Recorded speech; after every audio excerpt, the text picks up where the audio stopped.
नमस्कार दोस्तों।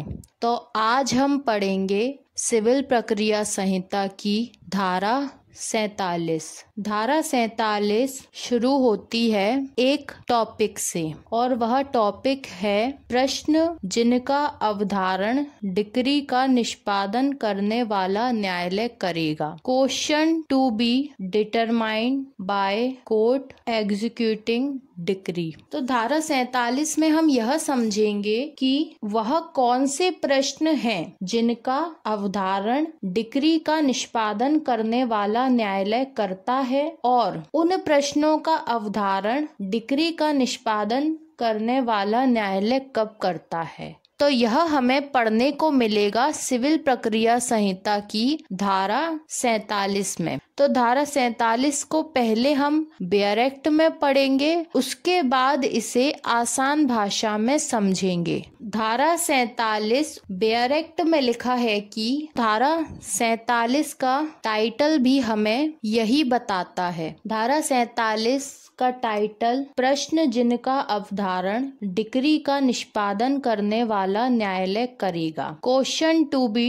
Determined by the court executing decree. धारा 47 उपधारा 1 बेयर एक्ट में लिखा है कि वे सभी प्रश्न जो उस वाद के पक्षकारों के या उनके प्रतिनिधियों के बीच पैदा होते हैं जिनमें डिक्री पारित की गई थी और जो डिक्री के निष्पादन, उन्मोचन या तुष्टि से संबंधित हैं, डिक्री को निष्पादन करने वाले न्यायालय द्वारा न कि पृथक वाद द्वारा अवधारित किए जाएंगे। तो अब हम धारा 47 की उपधारा 1 को आसान भाषा में समझते हैं। वे सभी प्रश्न, कौन से प्रश्न? जो पहला उस वाद के पक्षकारों के या उनके प्रतिनिधियों के। तो प्रतिनिधियों का मतलब होता है किसी वाद के पक्षकारों के उत्तराधिकारी या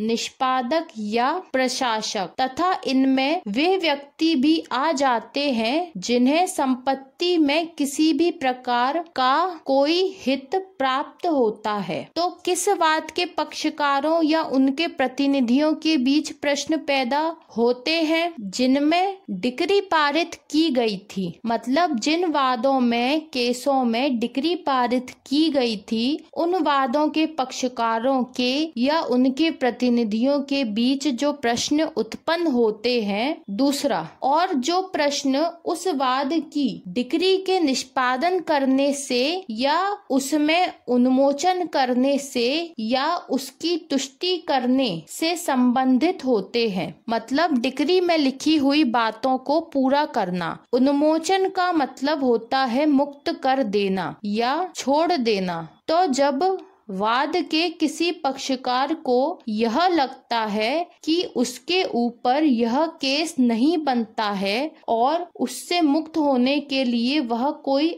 अलग से वाद लाता है, तो उसे ऐसा वाद नहीं लाने दिया जाएगा और निष्पादन न्यायालय द्वारा ही उसकी मुक्ति कर दी जाएगी। तुष्टि का मतलब होता है संतुष्टि करना या समाधान करना। तो इस प्रकार से वाद की डिक्री के निष्पादन, उन्मोचन और तुष्टि से संबंधित वे प्रश्न डिक्री को निष्पादन करने वाले न्यायालय द्वारा डिक्री का निष्पादन करते समय अवधारित यानी डिसाइड किए जाएंगे। इसके बाद आती है धारा 47 की उपधारा 2, जिसे 1976 के संशोधन अधिनियम संख्या 104 द्वारा निरसित कर दिया गया है। अब इसके बाद हम पढ़ेंगे धारा 47 की उपधारा 3, जिसे हम पहले बेयर एक्ट में पढ़ेंगे, उसके बाद इसे आसान भाषा में समझेंगे। धारा 47 उपधारा 3 बेयर एक्ट में लिखा है कि जहां यह प्रश्न पैदा होता है कि कोई व्यक्ति किसी पक्षकार का प्रतिनिधि है या नहीं है, वहाँ ऐसा प्रश्न उस न्यायालय द्वारा इस धारा के प्रयोजनों के लिए अवधारित किया जाएगा। अब हम उपधारा 3 को आसान भाषा में समझते हैं। उपधारा 3 जहाँ पर यह प्रश्न पैदा होता है या उत्पन्न होता है, क्या प्रश्न पैदा होता है कि कोई व्यक्ति वाद के किसी पक्षकार, मतलब कोई भी पक्षकार, वादी और प्रतिवादी में से कोई भी पक्षकार का प्रतिनिधि है या नहीं, वहाँ पर ऐसा प्रश्न उस न्यायालय द्वारा, किस न्यायालय द्वारा, निष्पादन न्यायालय द्वारा इस धारा यानी धारा 47 के प्रयोजनों के लिए, उद्देश्यों के लिए अवधारित यानी डिसाइड किया जाएगा। अब इसके बाद आते हैं धारा 47 के 2 स्पष्टीकरण। तो पहले हम स्पष्टीकरण नंबर 1 को समझते हैं। धारा 47 स्पष्टीकरण 1 बेयरेक्ट में लिखा है कि वह वादी जिसका वाद खारिज हो चुका है और वह प्रतिवादी जिसके विरुद्ध वाद खारिज हो चुका है, इस धारा के प्रयोजनों के लिए वाद के पक्षकार हैं। अब हम स्पष्टीकरण 1 को आसान भाषा में समझने का प्रयास करते हैं। तो स्पष्टीकरण 1 में हमें स्पष्ट किया गया है कि इस धारा के प्रयोजनों के लिए, इस धारा के उद्देश्यों के लिए वाद के पक्षकार किसे माना जाएगा। तो वह वादी होता है जो वाद दाखिल करता है। तो वह वादी जिसका वाद खारिज यानी डिसमिस हो चुका है, और वह प्रतिवादी वह व्यक्ति है जिसके विरुद्ध यानी जिसके खिलाफ केस दाखिल किया जाता है। तो वह प्रतिवादी जिसके विरुद्ध वाद खारिज हो चुका है, मतलब ऐसे वादी का वाद पत्र आदेश 7 नियम 11 में बताए गए किसी आधार पर नामंजूर कर दिया गया है, तो भी वह इस धारा के प्रयोजनों के लिए, जिस प्रयोजन से यह धारा बनाई गई है, उसके वाद के पक्षकार ही माने जाएंगे। तो वाद के खारिज किए जाने से कोई फर्क नहीं पड़ता, बाद में नया वाद, नया केस दाखिल किया जाता है और उस नए वाद के जो पक्षकार होंगे वही वाद के पक्षकार माने जाएंगे। उनके द्वारा उसी वाद हेतु पर नया वाद न्यायालय में दाखिल किया जाएगा और न्यायालय द्वारा उसकी डिक्री पारित करने के बाद डिक्री निष्पादन के लिए निष्पादन न्यायालय को भेजी जाएगी।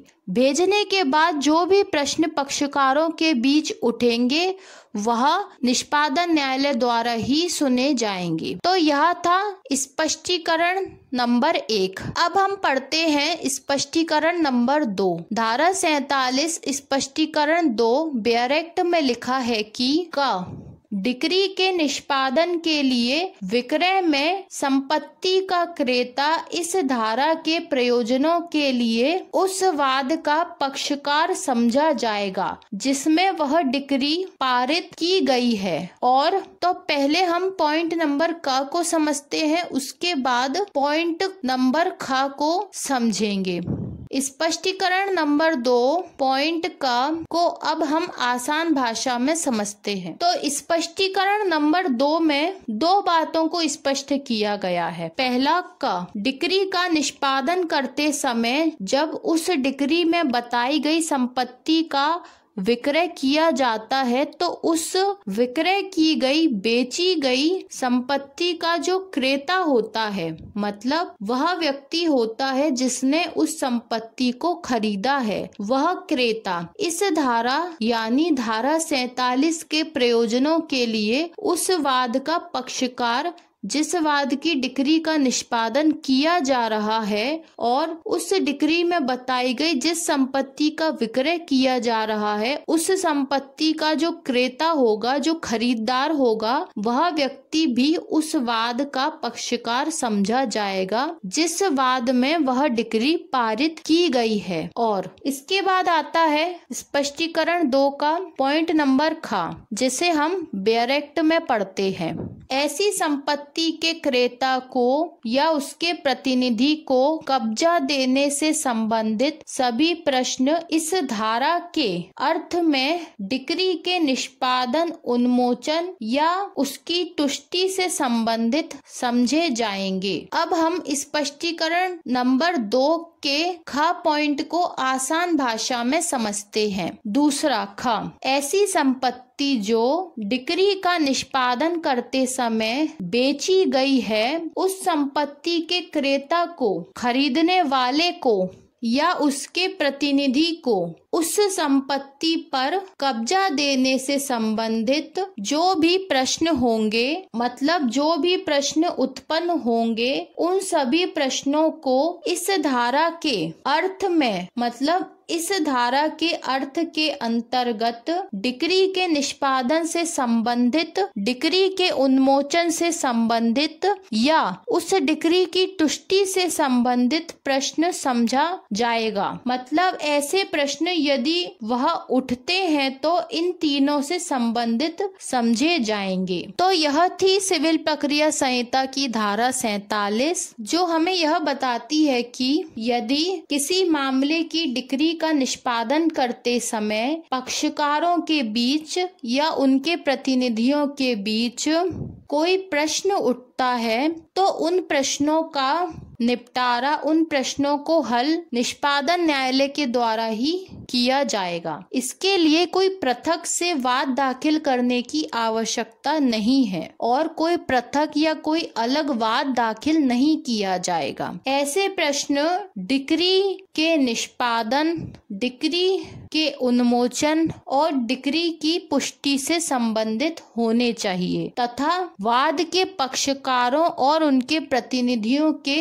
बीच पैदा होने चाहिए। तभी ऐसे प्रश्न निष्पादन न्यायालय के द्वारा धारा 47 के अंतर्गत सुने जाएंगे।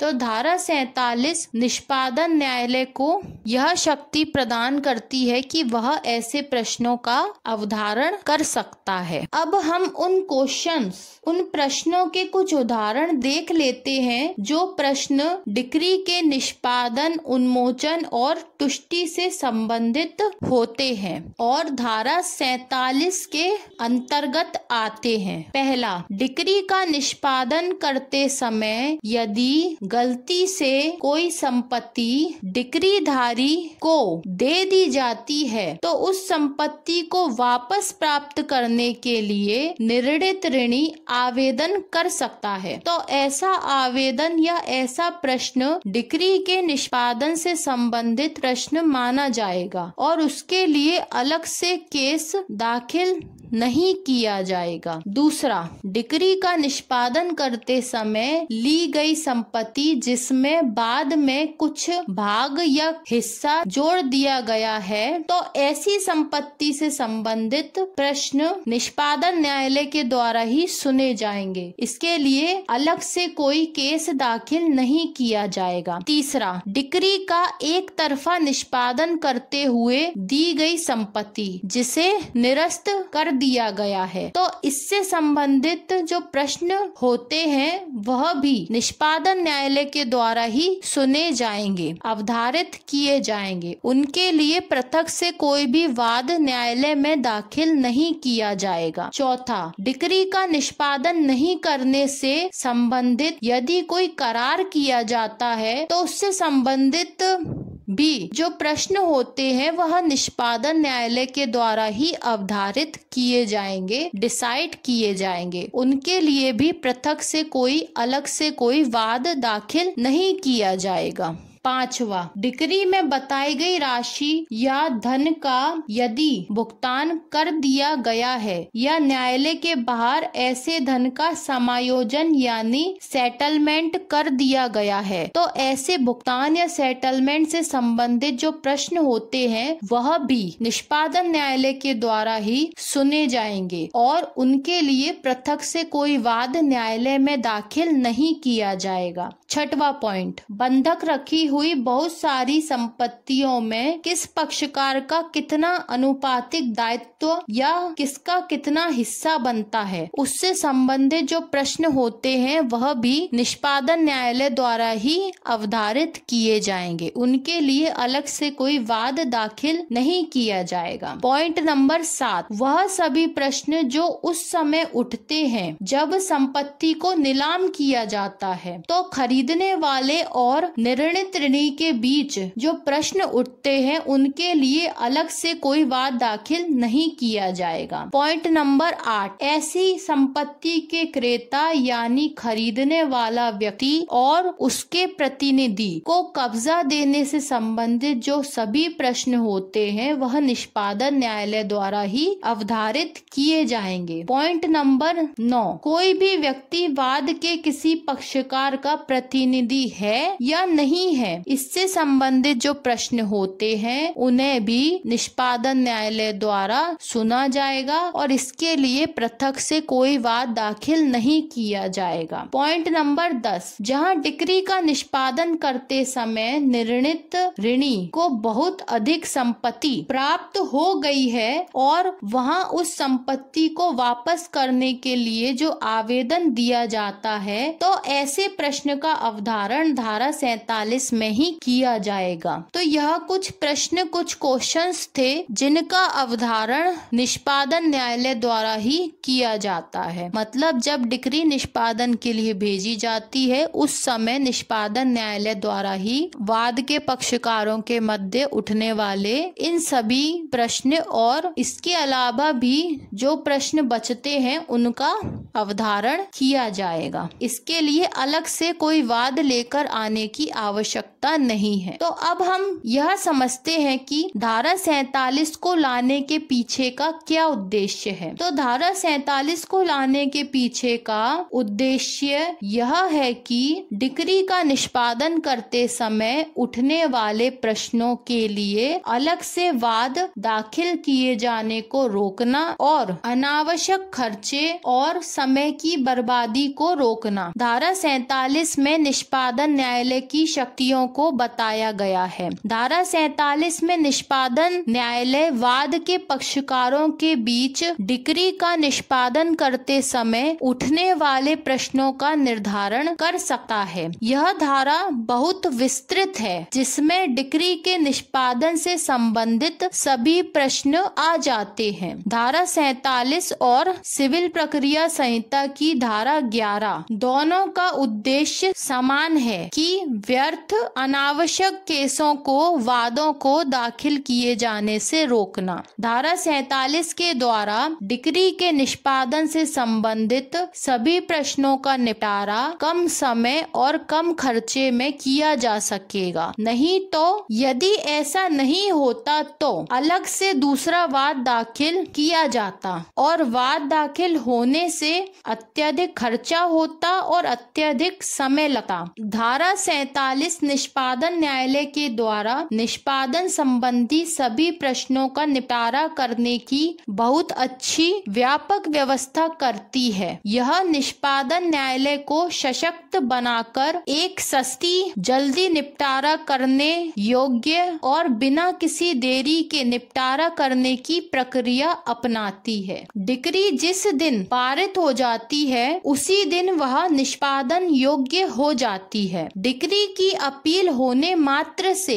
डिक्री का निष्पादन नहीं रुकता है। तो धारा 47 का क्षेत्र काफी बड़ा है। धारा 47 में डिक्री का निष्पादन करने वाले न्यायालय को यह अनन्य अधिकारता प्राप्त है कि वह डिक्री का निष्पादन करते समय उससे संबंधित सभी प्रश्नों का निपटारा कर सकता है और इस संबंध में अलग से केस दाखिल नहीं किया जाएगा। यहाँ पर दो बातें आपको समझना आवश्यक है। पहला, वह प्रश्न जिनके संबंध में पृथक यानी अलग वाद वर्जित है, मना है, ऐसे प्रश्न डिक्री के निष्पादन, उन्मोचन और तुष्टि से संबंधित होने चाहिए। और दूसरा, वह पक्षकार जिनके बीच ऐसे प्रश्न उठते हैं वह उस केस के पक्षकार होने चाहिए चाहिए जिसमें डिक्री पारित की गई है, तो ऐसे पक्षकारों में उनके प्रतिनिधियों को भी शामिल